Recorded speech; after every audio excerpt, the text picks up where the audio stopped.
Après 2 jours de repos lundi et mardi, des rires et des sourires sur le terrain du centre technique. À voir le visage rayonnant des joueurs à l'entraînement, les Violets n'avaient qu'une seule hâte, se retrouver ensemble.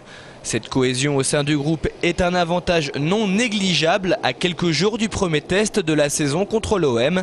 Les joueurs se sont préparés physiquement avec Denis Valour, un programme de remise en forme nécessaire.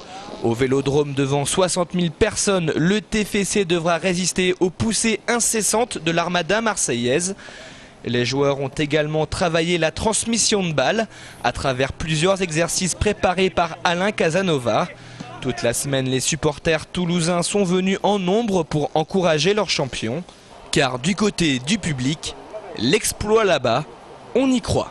Pas un match facile non plus parce que Marseille donc ils ont un match donc en moins vu que le match a été reporté et face à Paris et que donc en ce moment bon Gignac est en forme après le but qu'il a mis contre Lens qui est super et on espère que tous les joueurs seront en forme. Oui, avec ce beau temps, beaucoup de monde aux entraînements.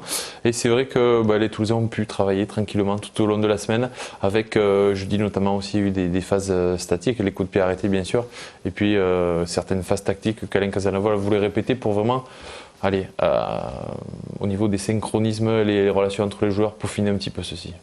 Bien sûr que c'est important et c'est pas négligeable. Hein. Les systèmes de jeu sont bien huilés, ils ont besoin d'être réellement peaufinés. Et tu le soulignais, c'est la dernière semaine où l'effectif peut travailler aussi ensemble. Donc souvent le staff y attache beaucoup d'importance. On voit quand même aussi que la victoire à Lens, ça fait du bien et ça permet aussi de préparer cet événement majeur dans les meilleures conditions. Ouais, les Toulousains qui restent sur 2 victoires consécutives, une face aux Parisiens et une face aux Lensois. Sachant qu'après la rencontre de Marseille, on jouera le Shakhtar dès jeudi, donc il va falloir récupérer entre bien sûr, c'est le programme qui nous attend. On va écouter justement Alain Casanova par rapport à cette rencontre qui a été reportée, savoir ce qu'il pensait, est-ce que c'est bon que les Marseillais n'aient pas joué, est-ce que le rythme est cassé? On écoute sa réponse. Je le saurai qu'à la fin du match. C'est vrai parce que on peut pas tirer d'enseignement de tout ça parce que quelquefois 10 jours sans match, ça peut leur apporter beaucoup de fraîcheur, comme au contraire, ça peut éventuellement, à une équipe, ça peut éventuellement lui enlever un certain rythme qu'elle avait. Bon, on verra après. Je me pose pas trop de questions de ce genre-là. Je pense plutôt à bien préparer l'équipe, à voir un petit peu les problèmes qu'ils peuvent nous poser et surtout les problèmes que nous on pourrait leur poser.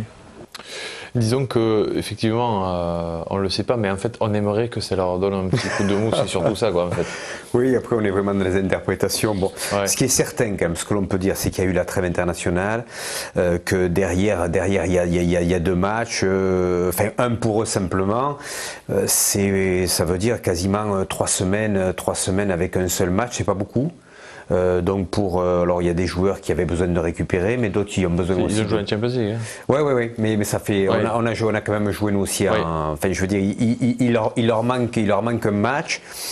Avec tout ce qui s'est passé autour, ça peut quand même perturber, ça peut quand même perturber un peu. En tout cas, comme l'a dit Alain, très justement, c'est vrai qu'on sait jamais trop, mais souvent, on voit par exemple l'intérêt que portent les clubs et nous aussi à pouvoir travailler aussi correctement dans une vraie semaine. Donc dès que ça se chamboule un peu, souvent ça amène des perturbations. Ouais, disons que ça, du côté de Marseille, ça peut amener, parce qu'un match, c'est l'occasion justement de mettre en place les schémas de jeu et les relations entre joueurs. Et c'est vrai que quand il n'y a pas de match, on ne peut pas progresser à ce niveau-là. Oui, et puis il faut faire quand même un effort physique pour habituer le corps à un rythme relativement soutenu, mais ils ne savaient pas quand c'est que le match allait se rejouer. Donc ça, voilà, on est moins concentré réellement sur l'équipe, on est perturbé un peu sur les à côté. Et bon, même si à Marseille, c'est vrai, ça arrive souvent.